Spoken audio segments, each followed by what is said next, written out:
즉 구분수자 전원을 구성원으로 하기 때문에 재건축에 동의하지 않는다고 해가지고 그 사람을 그 재건축 사업에서 뺄 수가 없어요. 당신 나가세요. 돈으로 청산하겠습니다. 이걸 못한다는 거예요. 그리고 사업도 명시적인 사업 자체가 관리관한 사업이기 때문에 이 관리단이 재건축 사업을 시행하는 게 적절치가 않습니다. 그래서 별도의 단체를 만드는 거예요. 이거 오해하시면 안 됩니다. 아파트가 노후화되면은 아파트 입주자 대표회의가 있다 하더라도 별도의 아파트 재건축 조합이 설립되는 것과 마찬가지죠. 그래서 별도로 만드셔야 됩니다. 제가 볼 때는요. 그래서 별도로 만드시는 게 맞아요. 이러한 상가 오피스 재건축에 대해서 기본적으로 집합건물법에서 이런 근거 규정들은 만들어 놓고 있습니다. 하지만 이 사업을 추진하는 주체가 관리단이어야 한다, 이런 규정이 없어요. 그렇기 때문에 관리단이 하는 게 아니라 별도의 단체를 만드시는 게 맞습니다. 자, 이 재건축 결의 보시면 제47조가 이게 집합건물 재건축의 가장 중요한 근거 규정이에요. 여기에 요건들이 다 나옵니다. 건물이 건축 후 상당한 기간이 지나서 건물 훼손되거나 일부 멸실되거나 그 밖의 사정으로 건물 가격에 비해서 지나치게 많은 수리비, 복구비, 관리 비용이 드는 경우, 최근에는 이런 공실이 많아지는 것도 이런 과도한 관리 비용이 드는 경우에 해당된다고 보는 경우도 많습니다. 그리고 부근 토지 이용 상황이나 변화, 그 밖의 사정 등으로 건물을 재건축하면 재건축에 드는 비용에 비해서 현저하게 효용이 증가되는 경우, 최근에는 주택에 대한 아파트나 주거용 오피스텔에 대한 분양률이 너무 높기 때문에 당연하게 효용이 엄청나게 증가해요. 이런 요건에 해당되게 되는 것입니다. 그런 경우에 일단 집회는 그 건물을 철거해서 그 대지를 구분 소유권의 목적이 될 새 건물의 대지로 이용할 것을 결의할 수 있다. 이것이 바로 재건축 결의입니다. 자, 그리고 이러한 결의는 구분 소유자의 5분의 4 이상, 그리고 의결권, 지분입니다. 지분의 5분의 4 이상의 결의에 따른다. 이렇게 규정되어 있습니다. 즉 머리수, 구분 소유자의 머리수 80%와 지분의 80% 이상이 결의하면 재건축 결의가 된다는 것이에요. 재건축을 할 수 있다는 것입니다. 그래서 재건축에 동의하지 않은 분이 있다 하더라도 재건축 사업을 추진할 수가 있어요.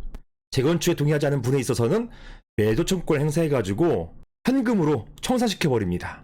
자, 정리하자면 상가 오피스텔 재건축은 도시 및 주거환경정비법, 도시정비법이잖아요. 이런 법에 따르는 아파트나 주택 재건축과 달리 집합건물법에 의합니다. 이러한 상가 오피스텔 재건축의 근거가 집합건물법에 있다고 해서 집합건물법상 관리단이 재건축조합의 역할을 대신하려는 경우를 실무에서 자주 봤습니다.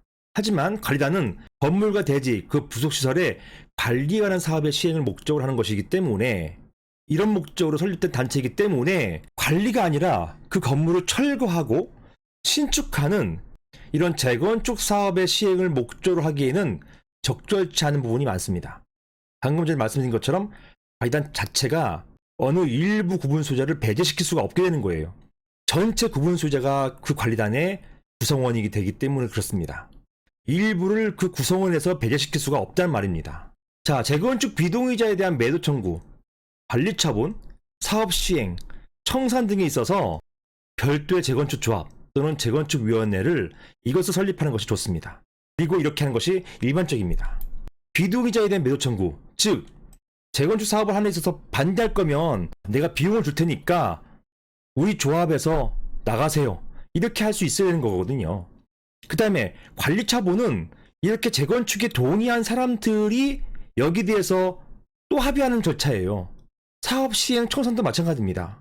이러한 관리 처분이나 사업 시행 청산 이런 것들이 재건축 사업이잖아요. 이 재건축 사업은 일단 재건축에 동의한 사람들 간에 이루어지는 것들이에요. 만약 관리단에서 이걸 추진한다면요, 관리단은 이런 재건축에 찬성하지 않는 사람도 이런 관리 처분이나 사업 시행이나 청산에 관여할 수 있게 된다는 말이 돼버리거든요. 이러면 안 되는 거예요. 이런 재건축의 비동의자는 이런 매도 청구로 재건축 사업 단체에서 배제하고, 그 다음에 관리 처분이나 사업 시행이나 청산이나 이런 절차들은 재건축에 동의하신 분들이 모인 그 단체에서 추진하는 것, 이게 일반적으로 재건축 사업을 하는 전형적인 모습이란 말입니다. 따라서 질문 주신 것처럼 상가 오피스텔 재건축 하려고 하는데 관리단이 있으면 별도로 재건축 조합을 만들지 않아도 되는 것인가요? 라고 질문 주셨지만 별도로 재건축 사업을 추진하는 단체를 만드셔야 되는 것이에요. 이상입니다.